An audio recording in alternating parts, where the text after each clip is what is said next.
श्री स्वामी समर्थ। अक्कलकोटात एक गरीब म्हातारी राहत होती। तिचं नाव होतं गोदाबाई। घरात कोणी नव्हतं, ना पैसा ना आधार। रोज लोकांच्या घरी भांडी घासून ती 2 वेळचं अन्न मिळवायची। पण एक गोष्ट मात्र तिच्याकडे भरपूर होती, श्री स्वामी समर्थ यांच्यावरचा अढळ विश्वास। दररोज सकाळी कामाला जाण्यापूर्वी ती स्वामींच्या मठात जायची, नमस्कार करायची आणि म्हणायची, स्वामी, आजचा दिवस तुमच्या भरोश्यावर आहे। एक दिवस गावात खूप पाऊस पडला, इतका की लोक घराबाहेरही पडत नव्हते। गोदाबाईला त्या दिवशी काम मिळालं नाही। घरात धान्याचा एक दाणाही नव्हता। भूक लागली होती, पण तरीही ती स्वामींच्या मठात गेली। मठात बसून ती रडू लागली, स्वामी, आता माझ्याकडे काहीच उरलं नाही। आज उपाशी झोपावं लागेल। बहुतेक तेवढ्यातच एक वृद्ध साधू तिच्यासमोर आले। त्यांच्या चेहऱ्यावर विलक्षण तेज होतं। त्यांनी हसून विचारलं, आई, एवढं का रडतेस?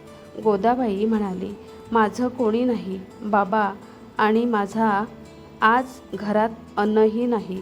त्या साधूंनी तिच्या हातात एक छोटंसं गाठोडं दिलं आणि म्हणाले, हे घे आणि चिंता करू नकोस, तुझ्या घरी अन्न कधी कमी पडणार नाही। गोदाबाई नमस्कार केला, डोळ्यात पाणी होतं। ती घरी आली, गाठोडं उघडलं तर त्यात थोडं पीठ, तांदूळ आणि काही नाणी होती। त्या रात्री तिने देवाचे आणि स्वामींचे आभार मानले।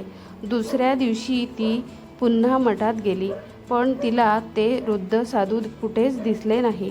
तिने लोकांना विचारलं, काल इथे एक तेजस्वी साधू बसले होते, ते कुठे गेले?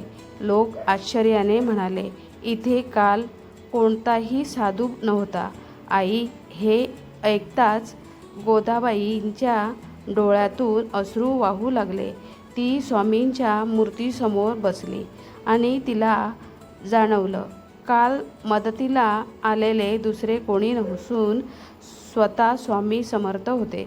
त्या दिवसापासून तिचा विश्वास आणखी दृढ झाला आणि खरंच तिच्या घरात पुन्हा कधी अन्नाची कमी पडली नाही। बोध, ज्याच्या मनात श्रद्धा आणि ओठावर श्री स्वामी समर्थ असतं, त्याला स्वामी कधीच एकटं सोडत नाही। श्री स्वामी समर्थ। व्हिडिओ आवडला तर लाईक, शेअर, सबस्क्राईब। धन्यवाद।